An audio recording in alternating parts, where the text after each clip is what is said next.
YouTube, what it do? It's your boy KingZayyy back in the stew, man, and Pete, bro. Today we got something a little different. We got what y'all been asking for, to catch a PDF game. I finally found a channel that does not copyright, and it got like over 100 Chris Hansen videos. So y'all know I gotta tap in, bro. Today we got a TCAP episode that canceled the entire series, bro.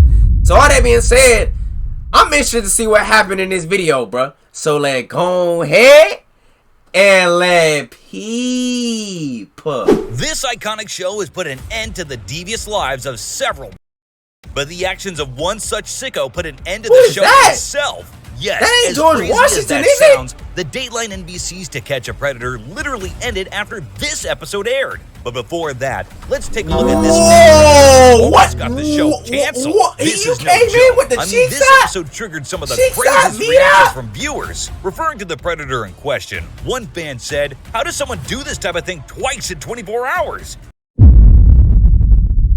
24 hours? Twice? I ain't gonna lie, if you get caught doing something like this twice in 24 hours, you should be forced to spend 24 hours with the booty bandits. I came looking for man's butt. A man's butt? I like you, and I want you. Now we can do this the easy way, or we can do it the hard way. The choice is yours. Cause you gotta experience the trauma you putting these kids through. How you get caught up twice, gang? Another said, well, you're not my game. Whoa, let's get that straight. He's not my game. Despicable, but this one is the worst. What kind of conduct is this for a high school teacher? Why, bro? Why? But I'm not gonna keep pausing. But why do it always be the people we least expect? It be the teachers, it be the preachers, it just be the people that be around kids 24/7, like the people that you think you would look up to, bro. It be so crazy. This sicko named John Kennelly went under the guise of Special Guy 29, but honestly, if you ask me, there was nothing special about him. If at all he was something, he was a creep of the highest order. We've seen predators who are really cautious before making their way into the sting house. They try to make sure everything looks safe and sound before going ahead with their dreadful plans. And that is exactly what Kennelly did as well. The cameras caught a middle-aged man in shorts pacing around the house. The very next shot, we see Kennelly taking his shirt off. You know what would be really hot? What's going through your head? I'm ready to just come in. Maybe she gonna see my balls and wanna do something. Like what? Even with like a of-age shorty. What are you doing? He was lured into a chat by one of the decoys, and just as we expected, he was caught trying to have connotations with an underage boy, and these chats were truly horrifying. While the very fact that he indulges in such an obscene conversation with a kid is enough reason to jail him. But the decoy plays along in an attempt to see how far he could go. During one such chat, a sort of joke seems to have transpired between the decoy and Kennelly, but the man was so blinded by his urges that he took it literally. While oftentimes, the decoy asked the predator to bring a few presents, like maybe some snacks, or video games, etc., etc. This time, the decoy had a somewhat strange request. The 23-year-old woman who was posing as a 14-year-old boy suggested to Kennelly that it would be more arousing if Kennelly arrived just in his underwear when he came to the house. But how this man who works at a high school he decided to one-up it, even more disturbing and go straight commando. You just have to see how this conversation builds up. I don't wear underwear, so the decoy says, then come in naked. Now, was trying to pull his leg. He actually did it. Like, take this request seriously. He gotta be on some type of something, but there's no way. Kennelly arrives at the house and proceeds to strip inside the garage. Kennelly was sure of what was to follow once he was inside the house. What was to follow? This is how he showed up. Oh, that is bro, what is he doing? What is he doing? Did this guy just show up stark naked? Forget me. Straight up in the birthday suit. Footage could believe it. Not the decoy, and not even Chris Hansen. And what's more, during the chats that took place between Kennelly and the decoy, there seems to have transpired a joke of sorts. But Kennelly is so blinded by his urges that he doesn't just take it as a joke. The joke is to show up naked. He had a huge bag of presents he had brought along for the supposed young boy. Bro, this bozo was so we don't want your shameless presents. that he simply placed the bag on the counter and took a seat by the counter. It didn't bother him even for a bit. Like, bro, walk around somebody's house you've never been naked is crazy. Kennelly patiently proceeds to wait in his seat, expecting his young partner for the night to show up. But that is not what happens. You would think that a person would be startled by the sound of boots, but Kennelly had so many things running inside his filthy head that he didn't notice Hansen Ew, pulling up like, behind him. It was only when Hansen spoke up that Kenley realized he had been busted. Wait. Pulling up behind Hansen, are you staring at his Johnson? What is you comparing sizes? What is you looking at, bro? him. It was only when Hansen spoke up that Kenley realized he had been busted. He's sitting there meditating. What is he doing? Is he? Let me find out he was praying. Let me find out he was praying, because the Most High not gonna answer your prayers, bro. He not. Kenley surprisingly seemed pretty apologetic for his actions, and even told Hansen that the decoy had texted him asking to come over. Clearly, Kenley had no idea who Hansen was, since he assumed the well-dressed man must have been the boy's father. Hansen decides to play along and asked him how his son had texted Kenley to come over buck naked. But Kenley tries to beat around the bush. When Hansen asked him for his age, Kenley revealed that he was 29 years old and worked as a school bus driver. This is gut-churning, because a school had actually hired a predator to work for them. When Hansen puts driving kids around, bro, all he gotta do is lock the bus down and it's over, bro. They got, bro, throw him under the jail. This makes things even worse, since when Hansen puts forward more questions, the real truth comes out that Kenley was not a school bus driver, but a teacher at the local school. This makes things even worse, since nobody knows how many children have already fallen prey to this disgusting man. With further investigation, Hansen finds out that Kenley had been lying both times about his employment. Despite being unemployed at the time, he got busted. And now it was time for Hansen to ask the most pressing question. So he just threw a crash out. He got nothing to lose then. Absolutely unbelievable. What would have happened, John, if I wasn't here? I probably would have chickened out, sir. Chickened out. Stop. Chickened out? Bro, did he just pull it up with nothing on? Here to chicken out? But this guy was a born liar and a born. Less than 24 hours later, Kenley had not learned a single thing from his actions. With absolutely no regard to an adjustment. Look, he's shaking, bro. Kenley had not learned a single thing from his actions. With absolutely no regard to what had just transpired between him and Hansen, Kenley was back to his antics. Oblivious to the fact that his chats were being monitored, Kenley strikes a conversation with yet another child who he decides to meet with at a restaurant. Hansen and the I forgot they caught him twice. At the location. And this is where he was cornered once again. Dude, getting caught going for seconds in the same day is wild. Like, bro, it's one. All right, you see Chris Hansen one time. I'm assuming he didn't get to go to jail for whatever reason. He probably called J-Oma. But, bro, getting caught twice in one day and you see the same dude, like, dude, you know you're cooked. You know you're finished. Again. I just came to get something to eat. John. Yeah, you was gonna eat something. Let me find. Was it a boy or girl? Let us know. We've been through this before. What are you doing? I've got the chat. He got nothing to say. Stupid. Sadly, back in the first season, which is when this episode aired, Hansen did not work closely with the cops. But despite the involvement of the police forces, this next predator's actions put a hold on the show forever. Here we go, George Washington. The show. Wait, because of the He did what?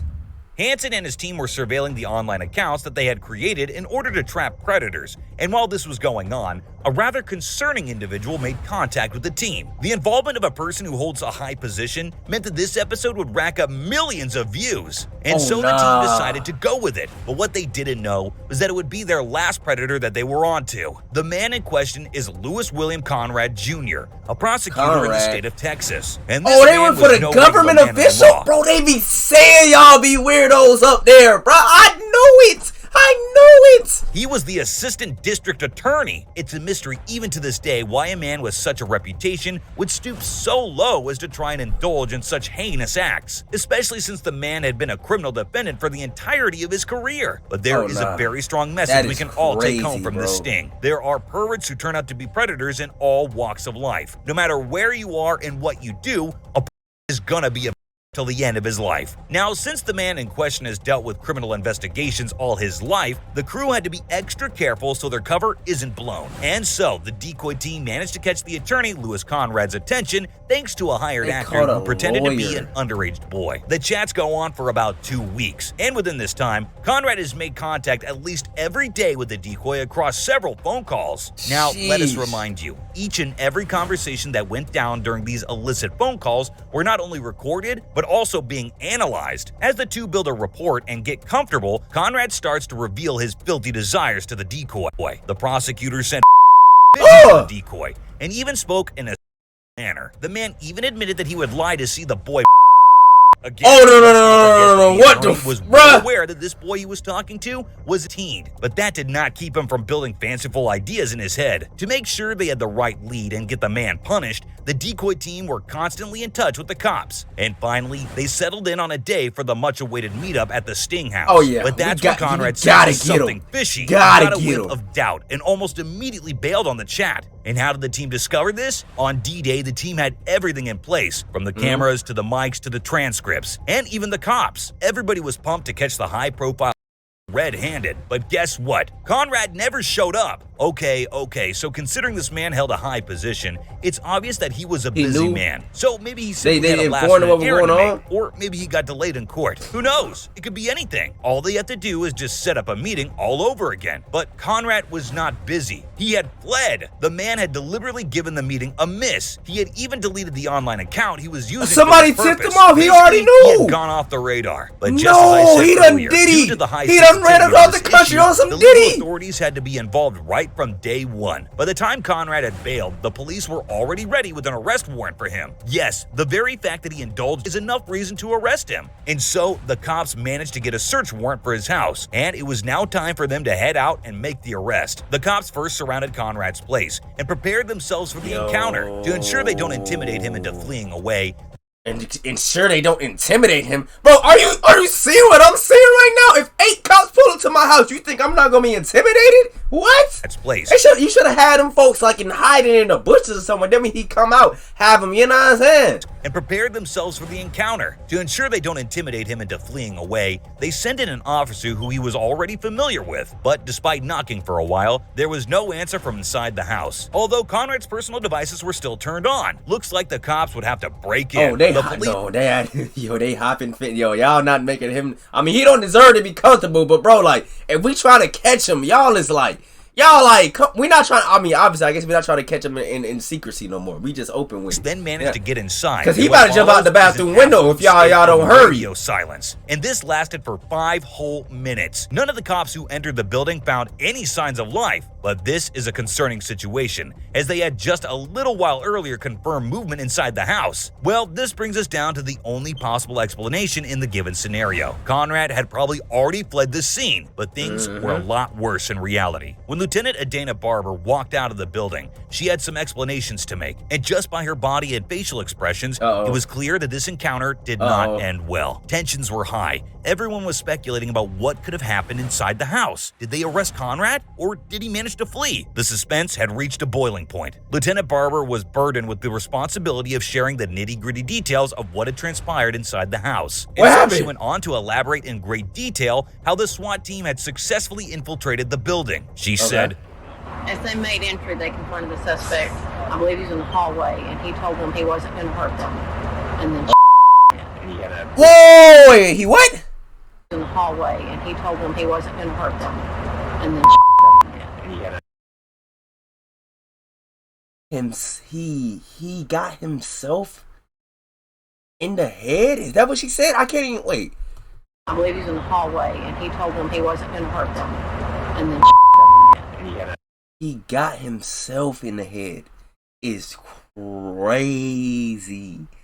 Dude. Pistol in his hand. Small caliber. That's it. So ashamed of his actions that boy can't even handle it. Then why do it? What? If you can't handle it. I mean, I get it though, because you gotta think he a government official, but literally, if he gets caught doing something like that, he's cooked for life. He can't. Honestly, I don't even know how it works, but I'm pretty sure when you do this, you can't get certain types of jobs. So yeah, he is for sure finna get fired. His family is gonna be disappointed, and bro just cannot handle the pressure. Own life. But was it that worth is it? Crazy. We'll never know. Almost immediately, the emergency medical team arrived at the scene to examine and evaluate any chances of survival. Surprisingly, Conrad still held on to his dear life. He was then carried out in a stretcher and airlifted to the nearest hospital. And that was about it. A little while later, the assistant district attorney was pronounced dead. Well, that's definitely not the kind of end I would want for any predator. This sent shockwaves across the political world, particularly in Texas. Jeez. And guess who was blamed? NBC Dateline's most popular they show. blamed Chris Hansen? The show was put under a lot of pressure from this point on, and Conrad's sister Patricia Conrad even filed a lawsuit against Dateline NBC for a large sum. Saying what? Encouraged by an out-of-control reality show. Out-of-control government? government official. What do you mean? Wait, how are we gonna blame the show when if the show wasn't going on, he would have done it and got away with it? What are we talking about right now? Consider my brother's death.